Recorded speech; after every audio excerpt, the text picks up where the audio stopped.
Amis internautes, bonjour, bonjour, bonsoir, on en a absolument rien à foutre, on est sur Internet. Donc sur Internet, le temps n'existe pas. Soutien à Bachar al-Assad, vous le savez, ils veulent lui casser la gueule. Ah, là, ils sont montés au créneau, là. Donc non, moi je suis contre cette intervention, donc je le dis. Hein. Si vous en avez rien à foutre, évidemment, c'est pas grave, c'est la même chose. Alors, revenons à mes affaires, à nos affaires, à la France. Après Moscovici, ministre Moscovici, hein, je ne sais pas exactement, j'ai dit Moscovici. Oui, moi je l'appellerai Moscovici. Après Moscovici, ministre, quand même, il semblerait, de l'économie et des finances, hein, qui lui s'en est pris directement à moi, hein, de manière ouverte dans un journal, il a dit tant que je serai là, tant que je serai ministre, Dieu donné ne jouera pas à Montbéliard. Voilà, apparemment il est du coin, franchement. Donc on a été obligé d'annuler une date, mais on est en procès contre lui, je vais l'attaquer. Hein. Donc il veut m'interdire de travailler. C'est lui qui m'envoie, il signe de lui-même maintenant mes avis d'imposition, enfin ce qui m'arrive, ce que je dois payer aux impôts, ça arrive de lui-même. D'un côté, il m'interdit de travailler, et de l'autre côté, il me demande de payer des impôts. Alors comment est-ce que je fais Alors, à un moment donné, un juge va être obligé de lui dire, écoute, tu peux pas faire ça. T'as pas le droit de condamner quelqu'un à payer plus encore que ce qu'il doit d'ailleurs. Enfin bon, tu ne peux pas condamner quelqu'un à payer et en même temps l'interdire de travailler, ça n'a pas de sens. Hein. Donc Pierrot, tu déconnes. Donc on va être obligé de te conduire devant un tribunal. Hein, parce qu'il va falloir que ça s'arrête.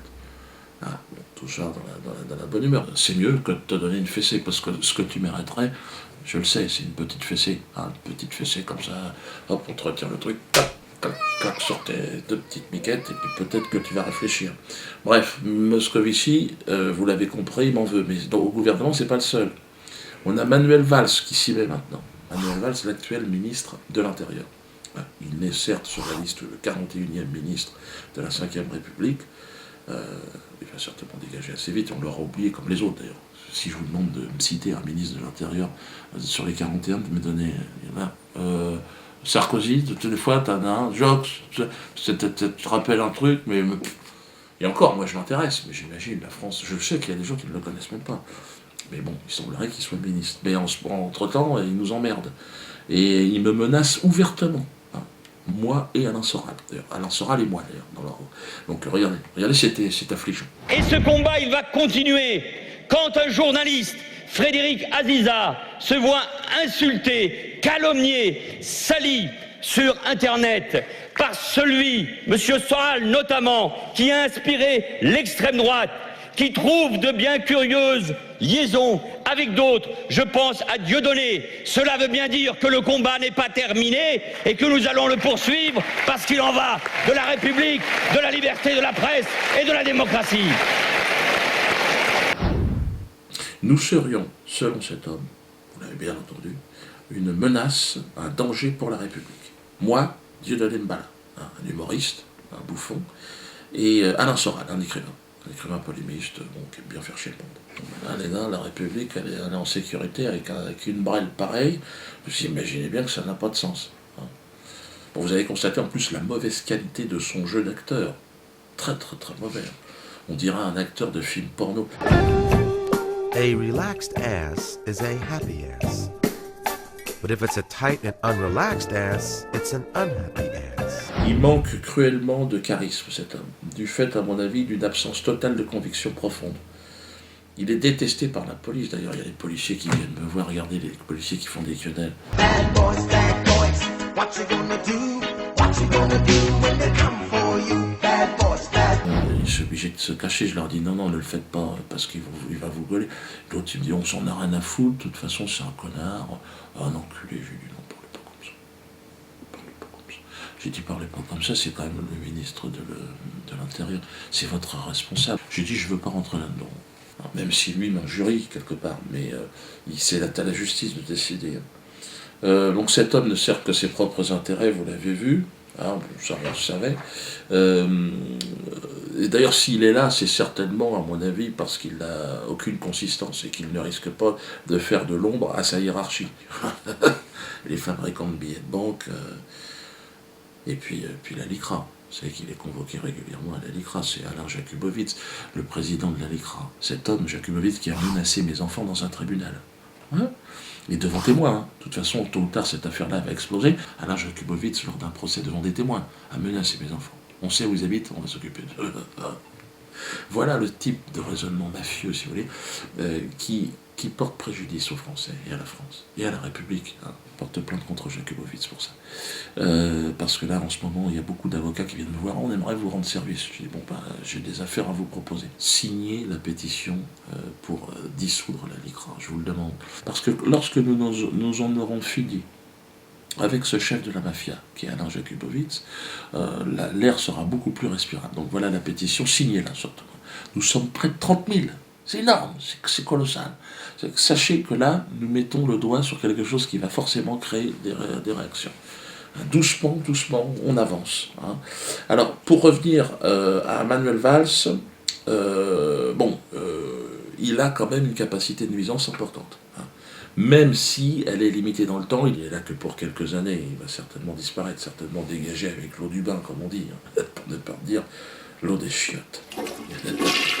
Mais ce petit soldat israélien, veule et docile, tente en plus de nous jouer les gros bras. Vous avez vu cet air de Mussolini, mais bon, Mussolini, moitié trisomique, moitié on ne sait pas, regardez ce qu'il fait. Et ce combat, il va continuer. Quand un journaliste, Frédéric Aziza, se voit insulté, calomnié, sali sur Internet par celui, M. Soral notamment, qui a inspiré l'extrême droite, qui trouve de bien curieuses liaisons avec d'autres, je pense à Dieudonné. Cela veut bien dire que le combat n'est pas terminé et que nous allons le poursuivre parce qu'il en va de la République, de la liberté de la presse et de la démocratie. Toujours à se plaindre hein, pour la démocratie, qui veut sauver la démocratie. Il aurait une mission, ce serait de lui d'instaurer une démocratie. Mais quel est l'abruti qui peut encore croire que nous sommes en démocratie, mon pauvre ami ? Nous sommes dans un système où le mensonge est roi. Souvenez-vous, il y a un an. Le changement, c'est maintenant. Le changement, c'est maintenant. Le changement, c'est maintenant. Non, mais j'avais été prémonitoire. Hein. Une dans ta gueule, une dans ton cul. Voilà ce qui s'est passé, et voilà où on en est. Tu vois, la double quenelle, on se l'est pris, on se l'est mangé. Et aujourd'hui, ils parlent de liberté d'expression en me fermant la gueule. Oui, il faut leur fermer la gueule pour la liberté d'expression. Mensonge. Ce gouvernement de mercenaires qui s'apprête d'ailleurs à faire la guerre, carrément. Vous imaginez des mecs comme ça, comme François Hollande, Fabius, l'homme du sang contaminé, qui nous dit que Bachar al-Assad ne mériterait pas de vivre. J'ai dit à mes interlocuteurs que quand on entend ça, et je suis conscient de la force de ce que je suis en train de dire, M. Bachar al-Assad ne mériterait pas d'être sur la terre. Parce que c'est une opération de destruction d'un peuple qui est en train d'accomplir. Maintenant, on veut aller se battre contre la Syrie, et l'Irak et la Côte d'Ivoire, et la Libye. Là, on a laissé un terrain de boule là-bas. Je le dis tout de suite. Hein. Ils ont fait un couloir humanitaire entre les Rothschild et les puits de pétrole. C'était ça. C'est le couloir humanitaire. Et en plus de ça, la Syrie, je dis aux soldats français, n'y allez pas. Vous allez tous mourir. N'oubliez pas que derrière cette guerre, c'est la Russie et c'est la Chine. Autant vous dire que la France, même si on a inventé le bilboquet, à un moment donné, il faut savoir ce qu'on vaut. On vaut que dalle. Il ne faut surtout pas y aller.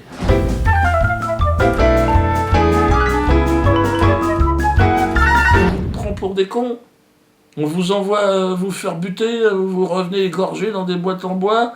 Parce que vous n'êtes pas préparé, vous êtes envoyé vous allez vous battre en Syrie. Eh ben, franchement, hein, vous allez revenir dans des boîtes en bois, pas en chocolat. Enfin, et puis ça sera en plus toute l'équipe de la racaille qui sera là, qui va prendre dans vos bras votre famille.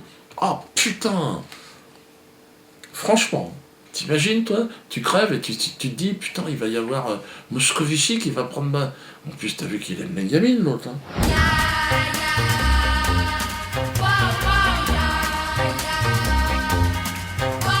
Vous savez, comme disait le Mahatma Gandhiji, le Bapou, on l'appelait Bapou aussi. Mais ça c'est bizarre, parce que ça, Bapou, c'est bizarre. Et lui, il avait prôné cette organisation de la résistance à l'oppression gouvernementale par la désobéissance civile. Désobéissez dans l'armée, partout, désobéissez. Mettez un caillou dans les lentilles, votre grain de sable dans les rouages. Bon, si ça peut être un rocher, ne vous inquiétez pas, allez-y, lâchez-vous. Tout ce qui peut faire en sorte que ça foire est très très bon. Comprenez ? Parce que derrière, bon, de toute façon, ça ne peut pas être pire qu'aujourd'hui. Message à la population carcérale de France. Vous êtes en prison, alors pour beaucoup, vous l'avez mérité. Chut, tais-toi, ferme-la, tu l'as mérité. Mais vous devez aussi vous organiser. Vous savez qu'il existe aujourd'hui une possibilité de contestation. Contestation ouvrière carcérale, le COC. Ça, c'est un syndicat qui vient de s'ouvrir. Adhérez à ce syndicat, j'en suis le responsable de la communication. Hein, le président est Germain Gueff, vice-président Hakim Belloulou, vice-président encore Mohamed Abouzal, Sami Lamy, trésorier général Alfredo Stranieri, hein, on va dire qu'il s'y connaît, secrétaire honoraire Ilish Ramirez, secrétaire principal Pascal Germain, secrétaire et responsable de la décoration Philippe Abitbol. Et donc, je serai le responsable de la communication de ce syndicat pour les détenus. Inscrivez-vous, organisez-vous. Alors, si vous avez de la famille qui est en prison, eh bien, elle doit s'inscrire. Alors, pour s'inscrire, eh bien, ça va apparaître en bas. Il faut envoyer une lettre au président, 17 rue de l'Abbaye à Poissy. Hein, enfin, c'est la maison centrale de Poissy. Et c'est Germain Gueff qui va gérer tout ça. Vous vous inscrivez, pourquoi ? Parce qu'ensemble, vous serez plus fort pour faire respecter vos droits. Et puis il y a des petites quenelles en prévision, parce que quand vous êtes en prison, hein, vous avez un peu de temps, alors plutôt que de vous prendre la tête et de devenir complètement cinglé, autant participer aussi à votre manière à la révolution. Germain et Alfredo l'avaient montré avec le mariage pour tous, hein. Ils avaient mis à genoux la République, ils ont détruit ce qui restait de République. Lorsque le maire leur a donné ces deux criminels, ces deux assassins, un livret de famille, en leur disant que leur famille était exactement la même que ce jeune couple qui va s'installer un peu partout en France, 20-30 ans, pour faire des enfants, et être des vachalettes du système. Donc n'hésitez pas, hein, vous qui êtes prisonnier, vous n'êtes pas pour autant des bêtes. Hein. Vous avez la possibilité de vous exprimer. Alors adhérez au COC. Comme le dit moi je suis responsable de la communication. Donc je dirais, baisse pas ton froc, adhère au COC. Ça sonne bien, ça devrait fonctionner. Donc n'hésitez pas, vous envoyez votre courrier au président, hein, Germain Gueff. Vergès, vous saviez que, j'ai connu Jacques Vergès, j'ai eu l'occasion de le rencontrer. Il n'a pas été mon avocat. Hein. Non, il avait un peu peur. Après Barbie, après tout ça, Carlos. Vergès, moi je l'ai rencontré et je l'ai apprécié. On a mangé ensemble et je suis allé, je me suis déplacé à ses obsèques. Et il m'a été reproché d'y être allé en Bermuda. J'ai trouvé ça quand même extraordinaire, je pense pas que ça leur ait choqué. Il faisait chaud, j'ai pas eu le temps de rentrer chez moi.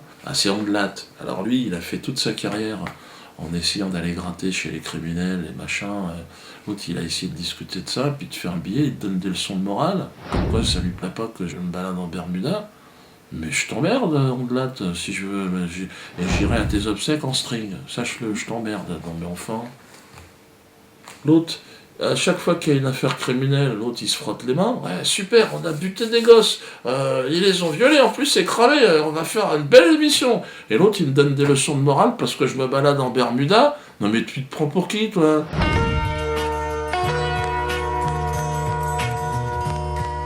Voilà, j'en ai dit assez, je serai en tournée à Nantes. Première date de tournée. Ils mettent énormément de pression, donc très important aussi, hein, par rapport à Moscovici et à Valls, qui veulent m'emmerder, me casser les couilles. Valls, qui est, en plus d'être méchant, n'aime pas les nègres. Comment ça va ? Ça va bien ? Ouais. Belle image de la ville d'Evry. Vous avez quelques blancs ? Non, quelques blancs, quelques white, quelques blancos. Pour moi, il n'est pas ministre. Non. Moi, au niveau président, je me suis arrêté à Pétain. Ouais, j'aime bien sa casquette, sa moustache. Je trouve qu'il avait un côté Georges Brassens. Et que j'ai apprécié Pétain. J'ai apprécié. Et puis il avait du nez. Hein. Il voyait où ça foire. Il a dit, oh là, tu vois, il voyait.